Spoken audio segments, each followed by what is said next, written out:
വിശുദ്ധ pastel ബെയ്ലോൺ 1540 May 16 ജനിച്ചു. 1592 May 17 മരണപ്പെട്ടു. ഒരു സ്പാനിഷ് റോമൻ കത്തോലിക്കനും ഓർഡർ ഓഫ് ഫ്രീയേഴ്സ് മൈനറിലെ മതവിശ്വാസിയുമായിരുന്നു.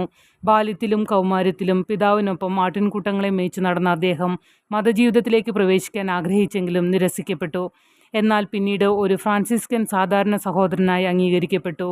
അദ്ദേഹത്തിൻ്റെ കർശനമായ തപസ്സുകൾക്കും രോഗികളോടുള്ള സ്നേഹത്തിനും അനുകമ്പയ്ക്കും അദ്ദേഹം ശ്രദ്ധിക്കപ്പെട്ടു.